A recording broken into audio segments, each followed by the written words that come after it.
have had a dark spot in there. Yeah, well, everybody knows. You can find your own dark spots, and I will tell you this much. And when I just took the light around there, if there were any, it wouldn't bother me at all to see them, look at them, acknowledge them. I don't have any trouble about that. I'm not trying to be any more perfect than I am, or to set myself up as being perfect. I simply am aware that except for an occasional feeling of impatience, that's about all the emotion I have left, is an occasional feeling of impatience when I feel too many people are imposing on my time at the same time, or that I'm trying to do something and I don't get allowed to do my own thing. I do have a feeling of impatience from time to time. And I don't know when you will, I apparently don't get to, is that so about that? But about, those are quite minor things, and about all the big ones, I am just amazed at how quickly I'm lifted into, is that so? I literally, and I must stress this again and again, because you will have this experience if you haven't had it already. There is such a difference between being able to manage your reactions, to manage your script, and not having any reactions, which is that so? There's just a world of difference between those things. In other words, is that so? There's no effort to that whatsoever, because there's no emotion and there's no reaction that you have to deal with. It's just a smile, you know. And anyway, that's all needs to be said about that. That certainly is where the scriptlessness ends us up, so that I must construe, hopefully I can construe, that my leaves, my pages, are being torn. That's the way it is, one page at a time. And I say that only as maybe a kind of an encouragement to all the rest of you. I'm sure I had more pages than any of you. That's why I asked you. Yeah. I had more pages, more passion, more insanity than any of you. And so if my pages can be torn up, so can yours. You can end up without them. I don't know. I don't want to tempt God, but I was just about to say, and then I don't want to say it.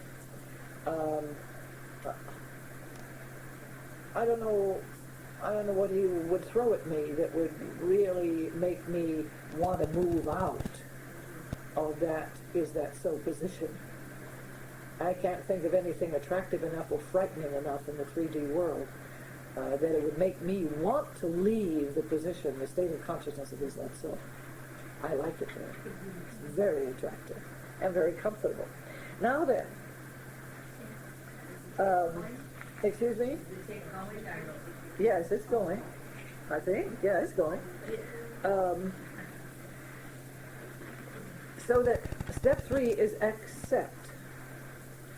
Now, step 4 is forgiveness. Forgiveness, forgiveness, forgiveness. What did Joel say today about forgiveness? He said something wonderful. What he was saying about is what led me to pointing out that the end of the Lord's Prayer is, for if you do not, you will not be. Could you tell me real quick where that is in the Bible? The Lord's Prayer? No, it's not the 22nd Psalm. No, it's in the New Testament. I think it's in Matthew.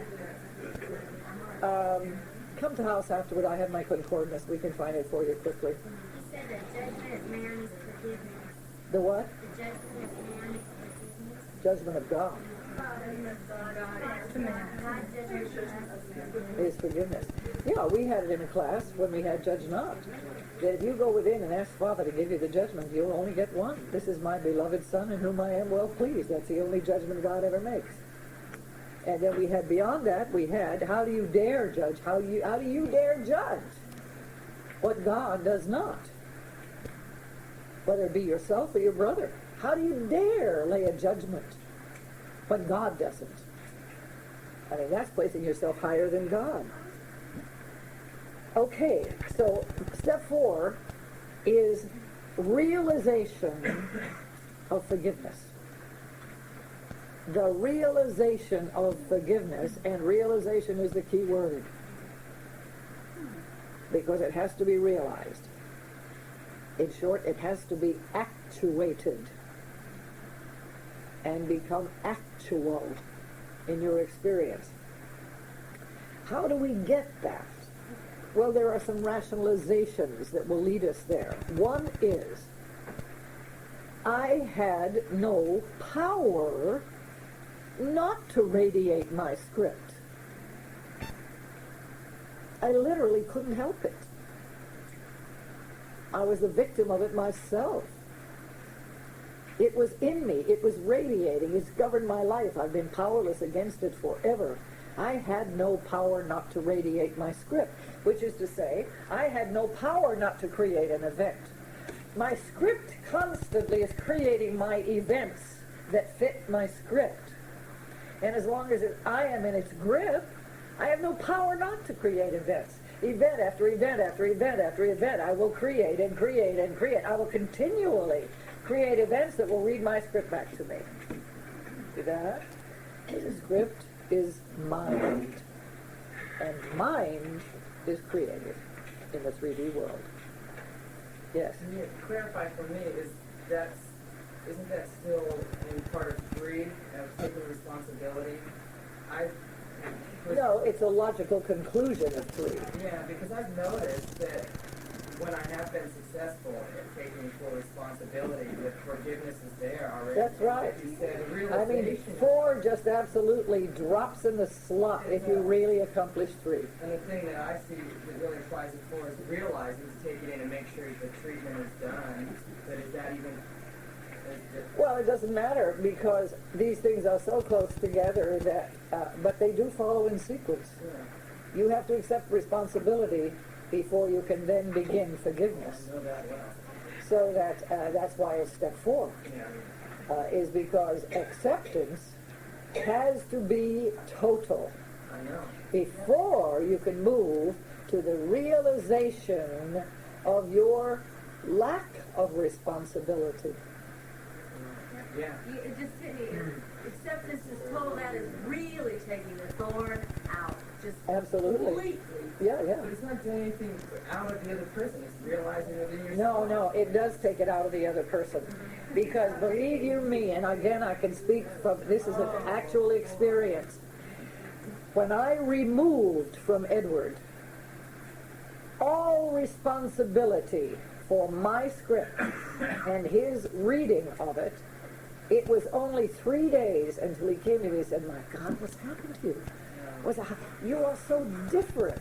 What happened to you to make you change like that?"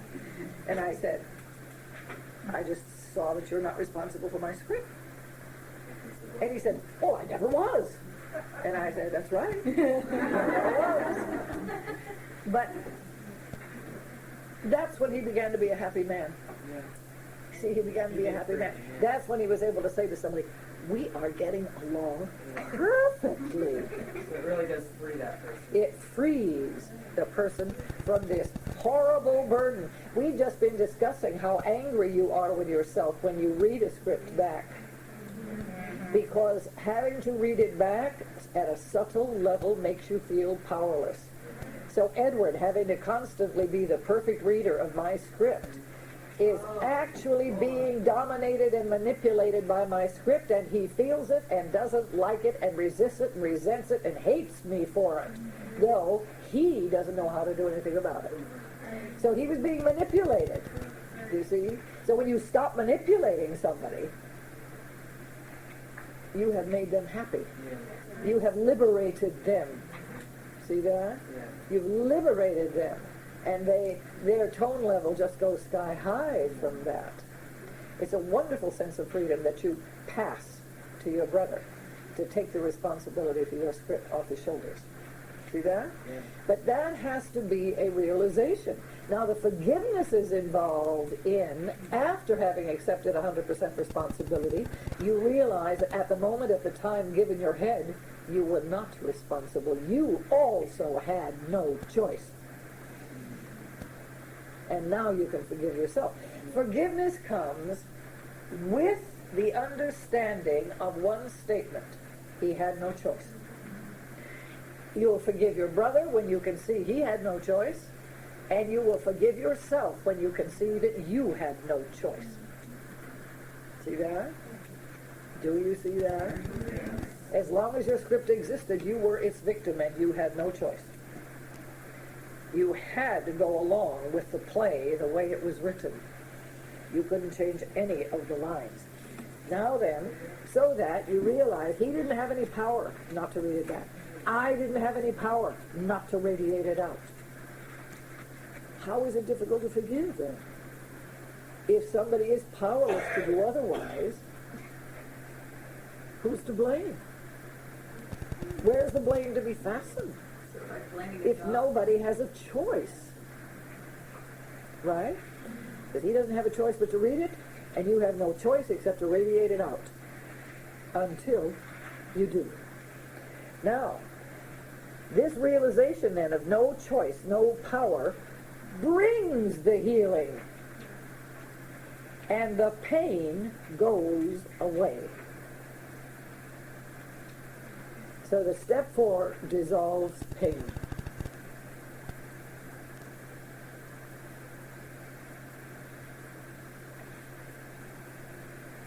All right, now I've extracted all blame from this karmic event.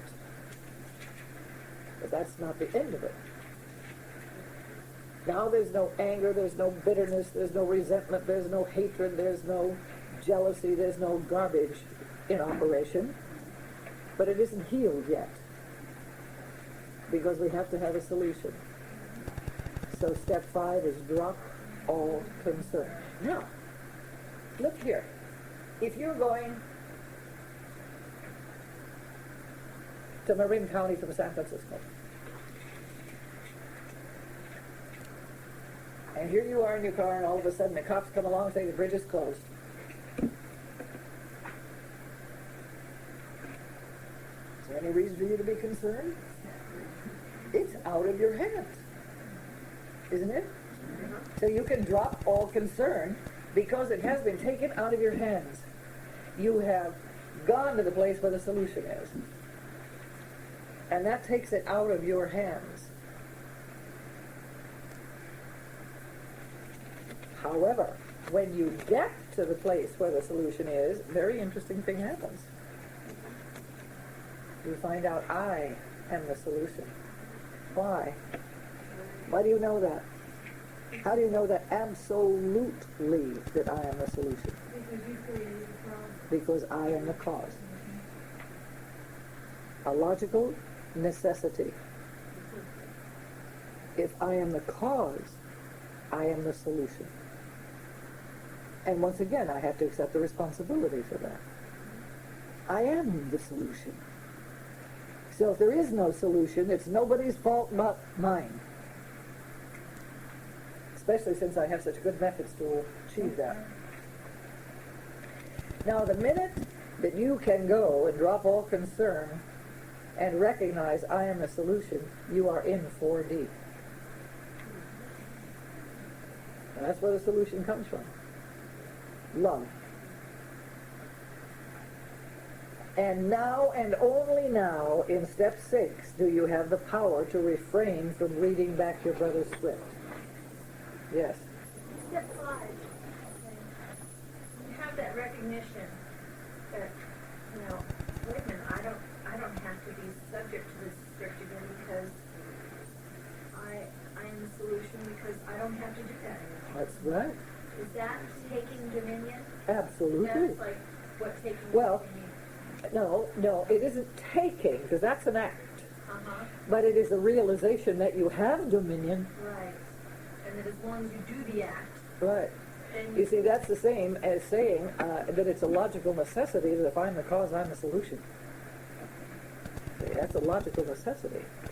So you say, I don't have to do this anymore. Right. That is a recognition that you have dominion. Right. I'm not powerless anymore. No, Yeah. that you have dominion. Right. But now, you have to act on that. It's not just the realization that you Right. have dominion. Right. You don't You have then it. have to take dominion. Yeah, you don't have it until when the script comes up, you Right, realize that it's exactly. say, I don't have to do that. Exactly. Yeah. Now you have acted, and that's taking dominion.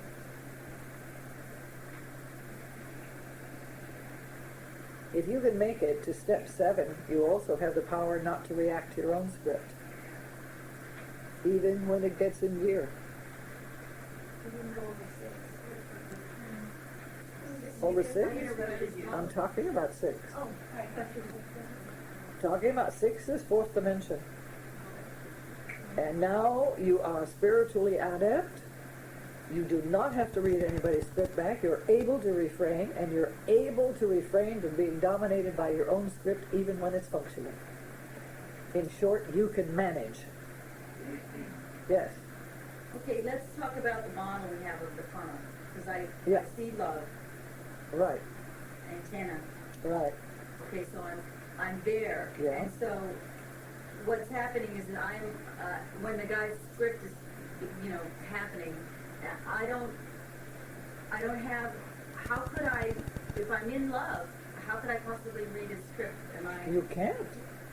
That's the And point. that's the state. If you're in the 4th dimensional consciousness, you wouldn't, you would not, in other words, now you have the power not to. Right, but it's not like, oh, I have to refrain, or, it's nothing like that. It's just You just wouldn't. Oh. That's right. But the reason that you wouldn't is because you have the power not to. And the power Is love. Power is love. Barbara, isn't that interesting? That is number 6. Yes. I just thought of that. Yes. Yes. I don't know. That's like an accident, I'm sure. No accident, I'm sure. And then, so step 6 is the power of refraining.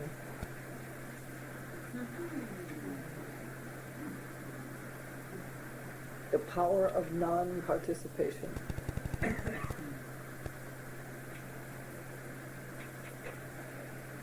Is that what you're doing when you have this faith prayer? I mean, you're not participating. That's right. That's right. Don't forget that the prayer of faith is the button that puts God in motion to work within you both to will and to do. So, O ye of little faith is really a hell of an admonition. You see? If you have little faith, you ain't much. You won't even try, that's right. Oh, he rebuked them. He said you had the faith of this mustard seed. Step 7 is that so? And that has nothing to do with action. It is a state of rest.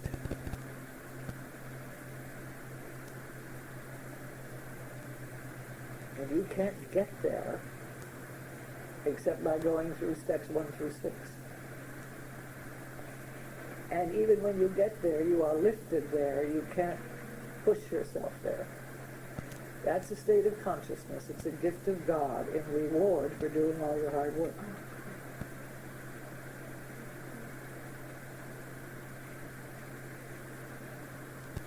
And when it comes, you'll be surprised because you will know you didn't have anything to do with it. It was an absolute gift. And he picks you up on the wings of the angels and you fly above the earth. And then and only then can you say with the Master, I have overcome the world. That's overcoming.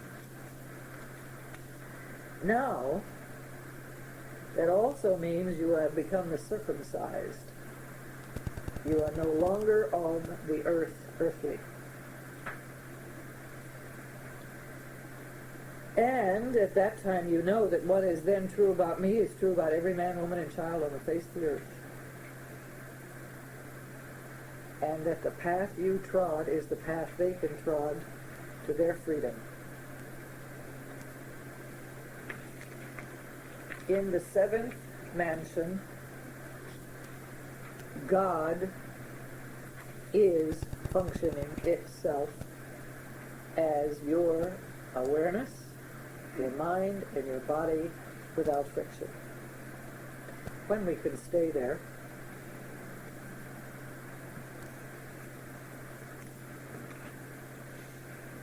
and now I am infinite love.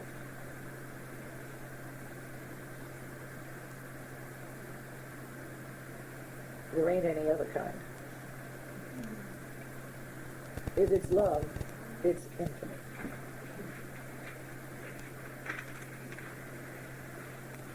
So that's the lesson you wanted me to deliver this week. Oh, let's see, that's with the child, so we'll say that for tomorrow.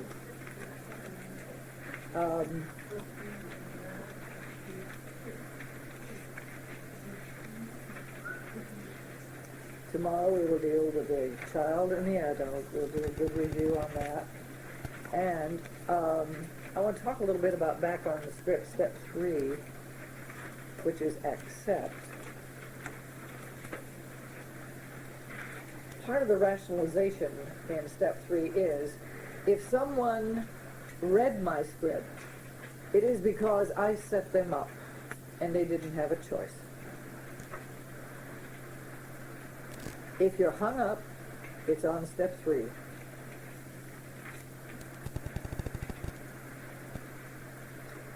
If there is emotion and my script is in gear, it now has nothing to do with anybody else. I have to heal it in myself. Now if I begin to make demands on other people not to read my script, if I begin to tell them how to respond to me, if I begin to demand that they make commitments to me, if I want to express my feelings to them, I am only reinforcing my script, which is the cause of my pain, not people. I am now dignifying it and remaining a victim of it.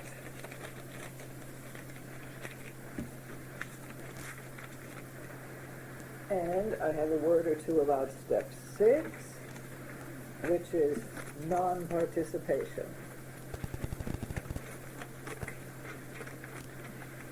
It can go a little further than we've just been talking about. In step 6, are you taking the thorn out of your brother's flesh if he has aught against you? If you don't realize how much script you still have and how deep it is.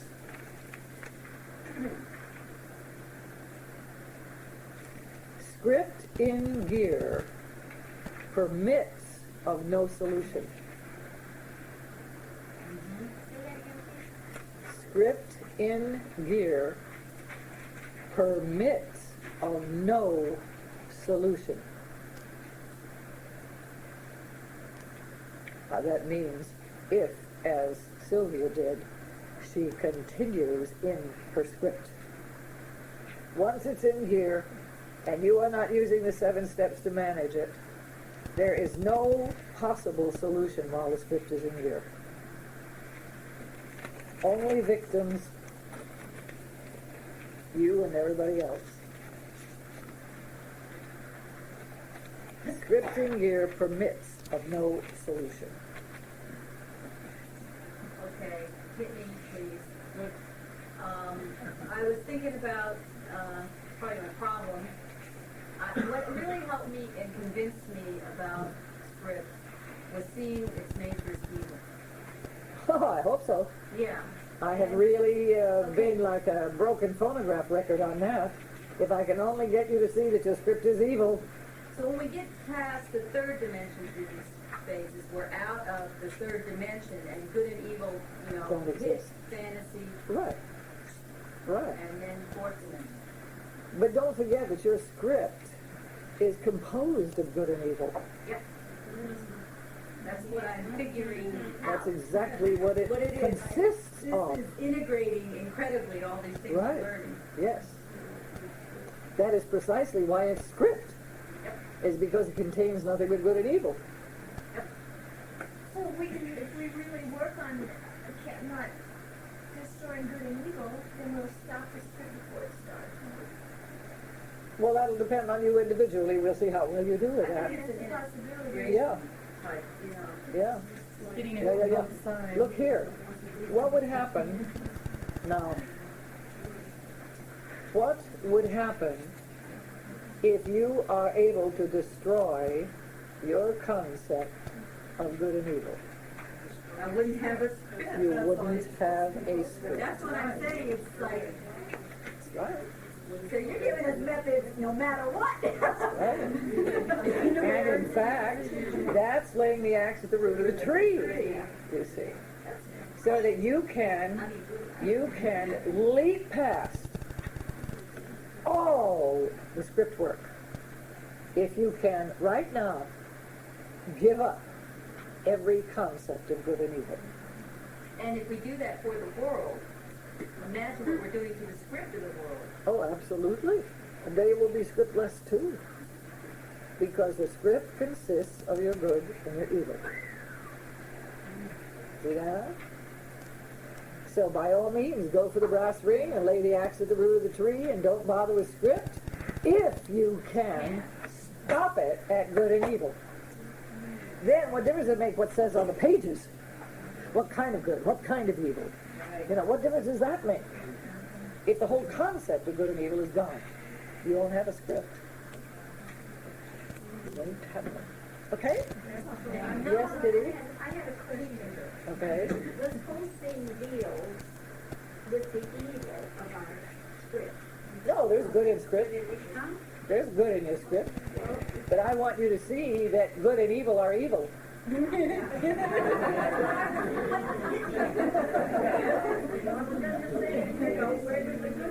They come in. The good part comes in the evil. Anybody else? Yes. This is just for drama class, but Othello is just perfect parallel, for script. Oh yeah. I just was almost in tears when I was listening to the nature of Iago and how Othello. Oh, Oh my God, personification of the devil. how Othello constantly went to Iago as his best friend and confessor and called him good. Yeah. That's where he made a mistake. You see, Othello is guileless. He's an honorable man. Oh yeah. Yeah. And how Iago just told him nice things. Oh, You know? to read that slowly and carefully, you just wonder the size of Shakespeare's brain. Yeah. Because the dialogue, by which Iago spins this spider's web and uses the best part of Othello to wind him up and cause his downfall with, He doesn't appeal to his cupidity. He doesn't appeal to any evil part of his human nature. He is doing it through what is good about Othello. And the downfall over something. A handkerchief. Oh, yeah. Yeah. Well, that reminds me always of the whole play hanging on the handkerchief. Reminds me of the master picking up, spitting on the ground, picking up the mud, and putting it on the eyes of the blind man. If that isn't saying what did hinder you, I don't know what is. What could mud do for you? You silly ass. Okay. All right, we're done for today.